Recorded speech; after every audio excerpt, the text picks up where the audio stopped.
목마름 9번째 시간입니다. 하나님이 최선입니다.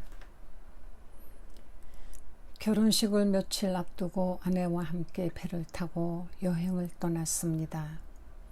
마이애미에서 함께 교회에 다녔던 친구 밀트가 우리 부부와 장모를 초대했던 것입니다. 거기서 다시 몇 사람을 더 태운 뒤에 플로리다 해변을 따라 항해하면서 휴가를 즐길 계획이었습니다. 처음 의도는 그야말로 한가로운 휴가였습니다. 푹신한 쿠션에 누워 다리를 난간에 걸치고 드르렁 코를 골며 낮잠을 자거나 일광욕을 즐겼습니다. 거기까지는 아주 좋았습니다. 그런데 갑자기 폭풍이 닥쳤습니다. 하늘이 어두컴컴해지더니 굵은 빗줄기가 쏟아져 내렸습니다. 잔잔하기만 했던 파도가 용의 목덜미처럼 거칠고 날카로워졌습니다. 도련이 밀려든 거대한 너울이 배를 한껏 들어 올렸다가 다시 시퍼런 물구덩이로 처박아 버렸습니다. 이제 일광욕은 끝났습니다. 낮잠도 그만이었습니다. 두려움이 질린 채 천둥 번개가 으르렁거리는 하늘을 바라보던 승객들의 눈길이 선장의 얼굴로 쏠렸습니다. 다들 밀트만 바라보고 있었습니다. 밀트는 생각이 깊고 결단력이 있는 친구입니다. 각자 어디에 앉아서 무슨 일을 해야 할지 지정해주고 몸이 흔들리지 않도록 뭐든 단단히 잡으라고 지시했습니다. 승객들은 군말 없이 그가 지시하는 대로 움직였습니다. 왜 그랬을까요? 항해에 관해서라면 밀트를 따를 사람이 없다는 사실을 모두 잘 알고 있었기 때문입니다. 우현과 고물의 차이를 아는 사람은 그뿐이었습니다. 아무도 입 밖에 내지는 않았지만 그가 유일한 전문가라는 데 의견을 같이 했습니다. 전문가를 신뢰하는 것 말고는 달리 방책이 없었습니다. 밀트도 그 사실을 잘 알고 있었기에 최선을 다해 동료들을 보살폈습니다. 인생 항로를 항해할 때도 그런 식의 선택을 해야 폭풍을 무사히 빠져나갈 수 있습니다. 천둥 번개가 치는가 싶더니 눈 깜짝할 사이에 매섭고 사나운 바람이 잔잔하던 바다를 온통 뒤집어 놓습니다. 여기에 휩쓸리면 실직자 대열에 합류하게 될 수도 있고 중환자실 침대에 누울 수도 있습니다. 누구나 한두 차례씩은 이런 돌풍을 맞아본 경험이 있을 것입니다. 산더미 같은 파도가 닥쳐올 때 어떤 느낌이 드는지 알고 있을 것입니다. 순조로운 항해는 끝입니다. 거친 파도와 싸워야 합니다. 그렇게 휩쓸려 보면 선장을 얼마나 신뢰하고 있는지가 금방 드러납니다. 하나님은 어떻게 대처해야 할지 알고 계실까요? 태풍에서 무사히 벗어나게 해주실까요? 왜 이런 풍랑을 겪게 하시는 걸까요? 상황은 점점 나빠지는데 주님은 자꾸 황당한 지시만 내립니다. 고난을 받아들여라. 비판을 들어도 참아라. 원수를 용서하라. 여러분은 어떻게 반응하십니까? 하나님께도 밀트에게와 똑같은 마음가짐을 보이십니까?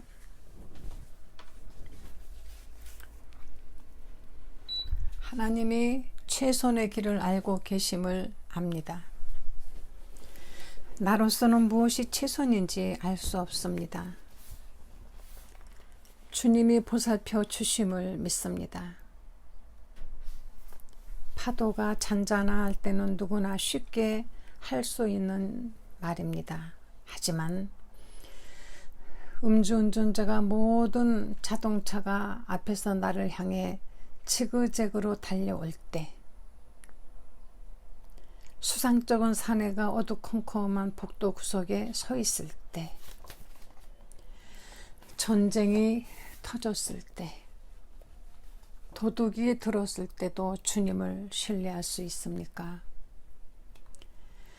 예라고 답할 수 있다면 하나님의 주권 과목에서 높은 점수를 따고 계신 겁니다. 하나님의 주권을 고백한다는 것은 곧 주님이 세상 만사를 다스리시며 왕으로서 위엄과 권세를 가지고 계심을 인정한다는 뜻입니다. 하나님의 주권을 믿고 받아들인다는 것은 예수 그리스도를 삶의 주인으로 확정하고 폭풍 속에서 항로를 결정하는 권한을 그분께 양도해 드린다는 의미입니다. 밀트와 바다 얘기가 아니라 하나님과 인생 얘기를 하는 겁니다. 선장을 바라보고 마음을 놓으십시오. 그분이 우리에게 가장 좋은 것을 알고 계십니다. 하나님이 어떤 분이십니까? 우주의 흐름을 계획하신 분이 아닙니까? 시편 111편 3절에 우리 하나님은 하늘에 계셔서 하시고자 하시면 어떤 일이든지 하실 수 있으시다. 이사야서 43장 13절 과연 태초부터 나는 그니 내 손에서 능히 건질 자가 없도다. 내가 행하리니 누가 막으리요. 이사야서 46장 10절 내가 종말을 처음부터 고하며 아직 이루지 아니한 일을 옛적부터 보이고 이르기를 나의 모략이 설 것이니 내가 나의 기뻐하는 것을 이루리라 하였느냐. 에베소 1장 11절 모든 일을 그 마음의 원대로 역사하시는 자의 뜻을 따라 우리가 예정을 입어 그 안에서 기업이 되었으니. 하나님의 거룩한 뜻이 우주를 움직입니다. 예수님은 빌라도에게 위에서 주지 아니하셨다면 나를 해할 권세가 없으리니 그러므로 나를 내게 넘겨준 자의 죄는 더 크니라고 말씀하셨습니다. 이스라엘 종교 지도자들은 그리스도를 십자가에 보낸 주체가 자신들이라고 믿었지만 베드로의 생각은 달랐습니다. 하나님의 정하신 뜻과 미리 아신 자들로 내어준 바 되었거늘. 예레미야는 반어법을 써서 묻습니다. 주의 명령이 아니면 누가 능히 말하여 이루게 하랴. 다니엘도 단호하게 아니라고 말합니다. 그는 땅의 모든 거민을 없는 것 같이 여기시며 하늘의 군대와 이 땅의 모든 거민에게 뜻대로 하시지만 아무도 그거 하시는 일을 막지 못하고 무슨 일을 이렇게 하셨느냐라고 그에게 물을 사람이 없다. 구약에서 신약을 막론하고 선지자에게 시인과 전도자에 이르기까지 한결같이 말합니다. 기약이 이르면 하나님이 그의 나타나심을 보이리니 하나님은 복되시고 홀로 한 분이신 능하신 자이며 만왕의 왕이시며 만주의 주시며 나뭇잎 하나가 떨어지는 것까지 하나님은 모두 알고 계십니다. 그분의 허락이 없으면 돌고래 한 마리도 세상에 태어나지 못합니다. 바닷가에 밀려드는 파도 하나까지도 헤아리십니다. 주님은 예상치 못한 사태에 깜짝 놀란 적이 한 번도 없는 분이십니다. 히브리서 1장 3절은 주님이 능력의 말씀으로 만물을 붙드시며 죄를 정결케 하는 일을 하신다고 말합니다. 사도행전 17장 25절은 주님을 만민에게 생명과 호흡과 만물을 친히 주시는 자로 표현하고 있습니다. 시편 기자는 내 형질이 이루기 전에 주의 눈이 보셨으며 나를 위하여 정한 날이 하나도 되기 전에 주의 책에 다 기록이 되었나이다 라고 고백합니다. 하나님의 주권을 인정하지 않으려면 부지런히 성경을 가위질해야 할 겁니다. 수없이 많은 구절을 잘라내야 할 때니 거룩한 책이 아니라 구멍난 책이 되겠지요. 그럼에도 불구하고 한사코 그처럼 터무니없는 짓을 하는 이들이 있습니다. 인간의 고통과 주님의 절대적인 주권 사이에서 고민하다 못해 하나님 말씀을 희석시키기로 결정한 겁니다. 왜 착한 사람에게 나쁜 일이 일어날까라는 책을 쓴 랍비 쿠시노만 해도 그렇습니다. 쿠시노의 결론인즉 하나님은 세상을 움직일 수 없다는 겁니다. 고통의 대명사 욥을 예로 들면서 전능하지는 않지만 의로우신 하나님과 항상 어려운 건 아니지만 전능하신 하나님 사이에 끼었다고 설명합니다. 쿠시노는 여러 차례 전능하신 하나님, 의로우신 하나님을 이야기합니다. 그러나 전능하신 동시에 의로우신 하나님은 부정합니다. 그렇게 하지 않으면 장애를 가지고 태어나는 아이, 해일의 습격, 에이즈, 1990년대에 벌어진 투치족에 대한 종족 학살 따위를 설명할 수 없다는 것입니다. 그의 이야기대로라면 별 탈 없이 인간을 보살펴 주시는 건 강한 하나님이 아닙니다. 강한 능력을 소유한 하나님이라면 인간을 돌보지 않습니다. 선하면서도 강한 하나님은 존재하지 않습니다. 정말 그럴까요? 성경에 따르면 문제의 초점은 하나님의 능력과 인자심이 아닙니다. 인류가 가지고 있는 우선순위가 모든 논의의 핵심입니다. 인간은 잘못된 우선순위를 따르고 있습니다. 누구나 건강하기를, 수입이 많기를, 깊은 잠을 자기를, 은퇴할 때까지 승승장구하기를 바랍니다. 우선순위 꼭대기에 나아가 있습니다. 그러나 하나님의 우선순위는 다릅니다. 그 정점에 하나님이 있기 때문입니다. 하늘의 존재 이유가 무엇인지 아십니까? 하나님을 찬양하기 위해서입니다.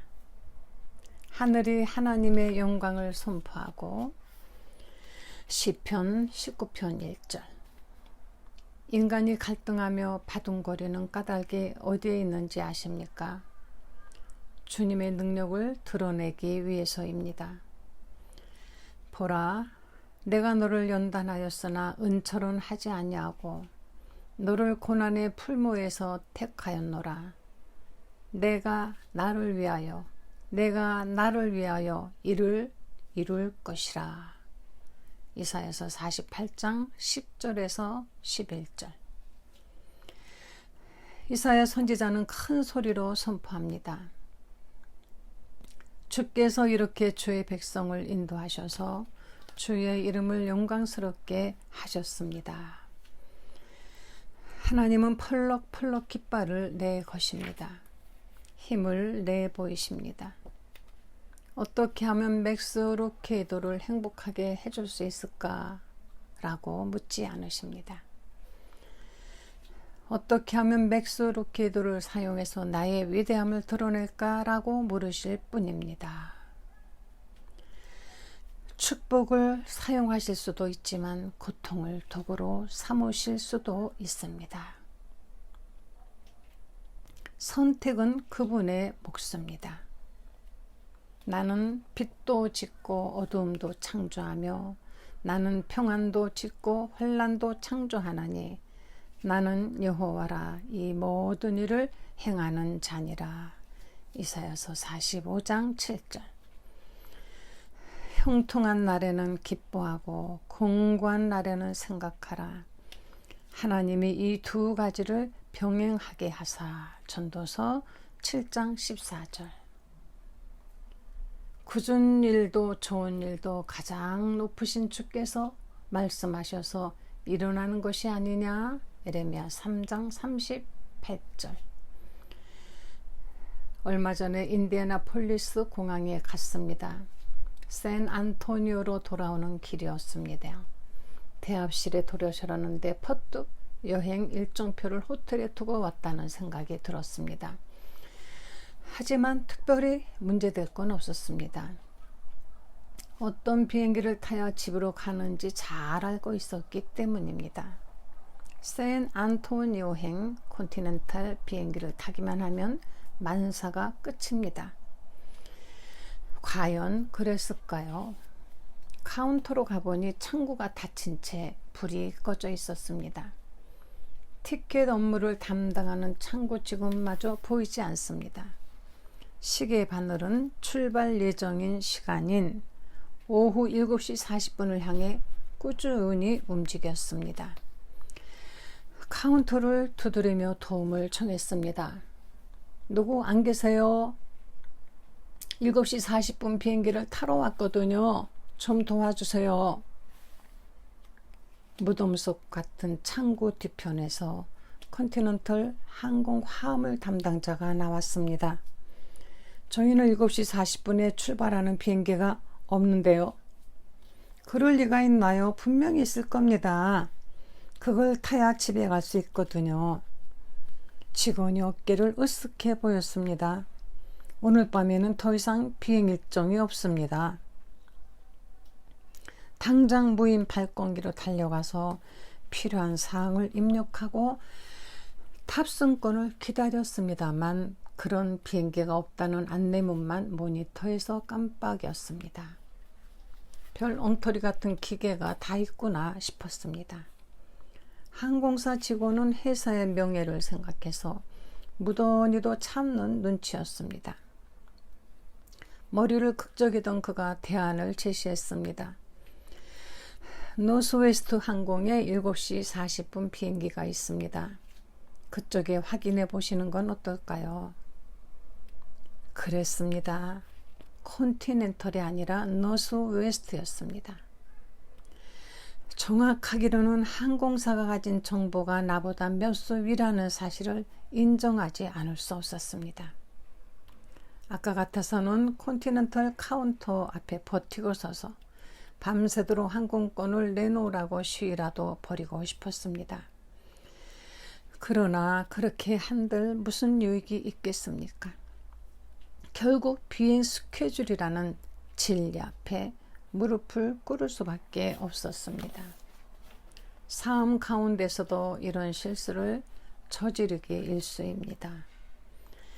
하나님의 카운터 앞에 서서 건강이나 승진, 임신 등 자기가 갖고 싶은 티켓을 내놓으라고 무작정 우기는 일이 얼마나 많습니까? 하나님은 직접 작성하신 일정표를 점검해 보이며 요구를 대부분 들어주십니다. 그러나 안 된다고 말씀하실 때가 덜어 있습니다. 그건 너를 위해 계획해 놓은 여정이 아니란다. 너는 갈등과 고난의 도시를 거쳐 가게 되어 있거든. 발을 구르며 주먹으로 카운터를 두들겨 댈 수도 없습니다. 아니면 폭풍을 뚫고 항해하는 선원들과 똑같은 고백을 들을 수도 있습니다. 하나님이 최선임을 압니다. 물론 도저히 받아들일 수 없을 만큼 힘든 경우도 있습니다. 어느 여인의 경우가 그랬습니다. 하루는 강의를 마치고 내려오는데 한 여성이 상담을 청했습니다. 그때도 지금 우리가 살펴보는 내용을 가르쳤습니다. 여인은 남편과 나란히 앉아서 끔찍했던 어린 시절 얘기를 털어놓았습니다. 아버지는 어린 딸을 성폭행하고 내다 버렸습니다. 상상할 수 없는 일이고 일어나서는 안 될 일이었습니다. 여인의 마음에는 깊고도 고통스러운 상처가 남았습니다. 눈물이 가득한 눈으로 그녀가 물었습니다. 그러니까 하나님께서 그날 일도 똑똑히 지켜보고 계셨다는 말씀인가요? 여인의 질문이 방 안에 가늘게 울렸습니다. 자세를 바로 하고 대답했습니다. 그렇습니다. 왜 그냥 내버려 두셨는지는 잘 모르겠지만 분명히 거기 계셨습니다. 하나님은 자매님을 사랑하시며 똑같은 아픔을 느끼고 계십니다. 대답이 마음에 들지 않는 것 같았습니다. 하지만 인간이 하나님 앞에서 감히 무슨 소리를 하겠습니까? 혹시 잠드셨던 게 아니냐고 묻겠습니까? 직무유기라고 따지시겠습니까? 왜 알면서도 그냥 계셨느냐고요? 사랑이 많으시지만 요약한 분이라고? 아니면 전능하시지만 인간의 형편을 외면하는 분이라고 하시겠습니까? 부디 그 여인이 요셉과 한번 만나서 이야기할 수 있기를 바랍니다. 형들은 요셉의 옷을 벗기고 아우 요셉을 노예로 팔아버렸습니다. 주님이 보고 계셨을까요? 물론이죠. 하나님은 패역한 형들의 마음을 주권적으로 들어쓰셔서 이스라엘을 기근에서 건져내셨을 뿐만 아니라 메시아의 가계가 이어지게 하셨습니다. 요셉은 다시 만난 형들에게 이렇게 말했습니다. 당신들은 나를 해하려 하였으나 하나님은 그것을 선으로 바꾸사 오늘과 같이 만민의 생명을 구원하게 하시려 하셨나니. 부디 그 여인이 나사로와 만나기를 바랍니다. 나사로가 죽을 병에 걸렸다는 얘기를 들으시고도 예수님은 아무것도 하지 않으셨습니다. 오히려 무덤에 나흘씩이나 묻혀있게 내버려 두셨습니다. 왜일까요? 하나님의 영광을 위하며 하나님의 아들로 이를 인하여 영광을 얻게 하려 함이라. 요한복음 11장 4절. 그러나 무엇보다도 예수님을 한번 뵙고 대화를 나눠보는 게 좋겠습니다. 주님은 하나님께 일정표를 변경시켜 달라고 기도했습니다. 아버지의 계획은 십자가의 죽음이었습니다. 밤새도록 겟세마네 동산에 머무시면서 줄곧 긴급 수종을 간구했습니다. 못이 없는 구원 사역을 구하셨습니다. 아버지여, 만일 아버지의 뜻이오든 이 잔을 내게서 옮기시옵소서. 그러나 내 원대로 마옵시고 아버지의 원대로 되기를 원하나이다 하시니 사자가 하늘로부터 예수께 나타나 힘을 돕더라. 누가복음 22장 42절에서 43절. 하나님께서 사랑하는 아들의 기도를 들어주셨나요? 천사를 보내시는 데서 그치셨습니다. 독생자로 하여금 죽음을 피해 가게 하셨나요? 그리스도의 안위보다 하나님의 영광이 상위 개념이었습니다. 그래서 주님은 고통을 당하셨고 하나님의 은혜는 해처럼 밝게 드러나서 세상 곳곳을 비추게 됐습니다. 하나님께서 겟세마네의 밤을 견디라고 명령하셨습니까? 크리스천은 그리스도를 믿을 뿐 아니라 또한 그를 위하여 고난도 받도록 부름받은 사람들을 말합니다. 그럼 어떻게 해야 합니까? 주님의 주권을 목마르게 찾아야 합니다. 그분의 운물에서 마음껏 기로 마셔야 합니다. 계획을 세우는 건 하나님의 몫입니다. 주님은 무엇이 최선인지 정확하게 알고 계십니다. 모든 갈등과 고통에는 그분의 뜻이 있습니다. 언제나 그분이 함께 하십니다. 주님의 허락 아래 일어나는 일들입니다. 더 이상 무슨 격려가 필요하겠습니까? 어쩌다가 생긴 일도 아니고 운명의 소산도 아닙니다. 그리스도인의 삶에 우연히 끼어들 여지는 없습니다. 운명의 바람이 부는 대로 나부끼는 풍향계 따위에 비할 수 없는 존재들이기 때문입니다. 하나님이 정말로 자녀들을 마약에 취한 강도나 무자비한 기업 사냥꾼, 사악한 상사의 손아귀에 맡겨버리실 것이라고 믿습니까? 당장 그런 생각을 버리십시오. 이사야서 43장 2절에서 3절 말씀에 내가 물 가운데로 지날 때 내가 함께할 것이라. 강을 건널 때 물이 너를 침몰치 못할 것이며 네가 불 가운데로 행할 때 타지도 아니할 것이요 불꽃이 너를 사르지도 못하리니 대저 나는 여호와 내 하나님이요 이스라엘의 거룩한 자요 내 구원자임이라. 만왕의 왕이요 전능자 주권자께서 사랑의 손으로 그 백성들을 보호하십니다. 그분이 누구십니까? 삶의 모든 환경을 감찰하시고 기꺼이 선한 것들로 채워주시는 분이 아닙니까? 하나님은 무엇이든지 먼저 하늘의 사랑의 필터로 먼저 걸러낸 뒤에야 자녀들에게 나눠주십니다. 마가렛 클라크스는 은혜는 겨울에 잘 자라는 나무라는 책에 이렇게 썼습니다. 하나님의 주권은 제 아무리 강한 충격에도 꼼짝 않는 바위 같아서 고통스러운 마음을 넉넉히 감출만 하다. 삶을 둘러싸고 벌어지는 모든 일 가운데 우연은 없다.